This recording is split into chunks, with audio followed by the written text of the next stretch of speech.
Welcome to GGL news. Kurnool జిల్లా ఎమ్మిగనూరులో petrol diesel ధరల పెంపుపై వైఎస్సార్సీపీ శ్రేణులు ఆందోళన చేపట్టాయి. వైఎస్సార్సీపీ నియోజకవర్గ సమన్వయకర్త ఎర్రకోట రాజీవ్ రెడ్డి ఆధ్వర్యంలో పార్టీ శ్రేణులు ర్యాలీగా వచ్చి సోమప్ప సర్కిల్లో రాస్తారోకో నిర్వహించారు.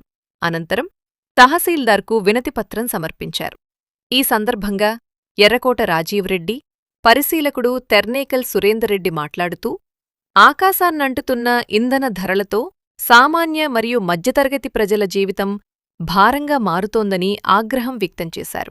అంతర్జాతీయ మార్కెట్లో ముడిచమురు ధరలు తగ్గుతున్నప్పటికీ ఇక్కడ పన్నుల పేరుతో కేంద్ర, రాష్ట్ర ప్రభుత్వాలు సామాన్యుడిపై అదనపు భారం మోపుతున్నాయని విమర్శించారు. ఇంధన ధరల పెరుగుదలతో రవాణా ఛార్జీలు పెరిగి నిత్యావసర వస్తువుల ధరలు కూడా సాధారణ ప్రజలకు అందనంత ఎత్తుకు చేరే ప్రమాదముందని ఆవేదన వ్యక్తం చేశారు. అధికారంలోకి వస్తే పెట్రోల్ డీజిల్ ధరలు తగ్గిస్తామని మేనిఫెస్టోలో హామీ ఇచ్చిన టీడీపీ అధికారంలోకి వచ్చిన తర్వాత ఆ వాగ్దానాన్ని నిలబెట్టుకోలేదని ఆరోపించారు. ఇప్పటికైనా పెంచిన ఇంధన ధరలను తక్షణమే తగ్గించాలని, లేకపోతే ప్రజలను సమీకరించి నిరసనలను మరింత ఉధృతం చేస్తామని వైఎస్సార్సీపీ శ్రేణులు హెచ్చరించాయి.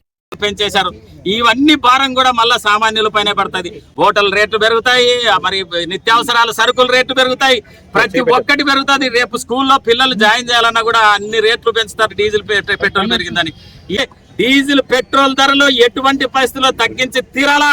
ఇక్కడ ఉన్నటువంటి వ్యాధి తగ్గించుకొని మరి అదే ధరలకు మీరు స్థిరంగా ఉండేటట్లు మీరు చూడాల్సిన బాధ్యత ఉంది. ఎన్నెన్నో చేస్తాం, స్వర్గం చూపిస్తామని చెప్పి ఈ రోజు అధికారంలోకి వచ్చిన తర్వాత ప్రజలకు నరకం చూపిస్తా ఉన్నారు.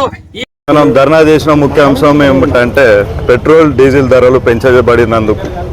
పెట్రోల్ డీజిల్ అనేది ప్రతి ఒక్క సామాన్యుడికి కావచ్చు, పేదవాడికి కావచ్చు, లేకపోతే ఈ రాష్ట్రంలో కానీ దేశంలో ఉన్న కానీ ప్రతి ఇంట్లో ఒకరికైతే ఖచ్చితంగా అవసరం ఉండేది.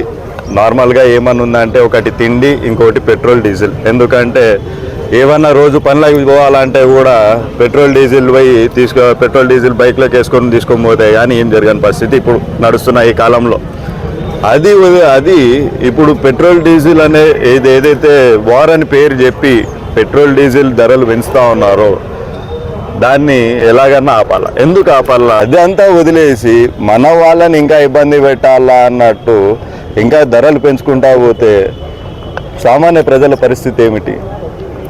సాధారణ ప్రజలు ఇప్పుడు తిరగాలా అంటే డీజిల్ కావాలా అన్నప్పుడు వాళ్ళకి మీరు అధికంగా ఇలా పెంచుకుంటా పోతే మళ్ళీ వాళ్ళ పరిస్థితి ఏంటి?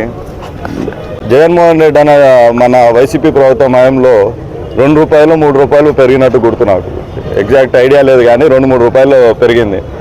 ఆ రోజు దేశంలోనే మన రాష్ట్రంలో ఉన్నంత డీజిల్ ఖర్చు, లేకపోతే డీజిల్కి 1 లీటర్కున్న ధర ఏ రాష్ట్రానికి లేదు అని చెప్పి వెగతాళిగా ట్వీట్లు పెట్టుకున్నారు ఈ ప్రభుత్వం వాళ్ళు.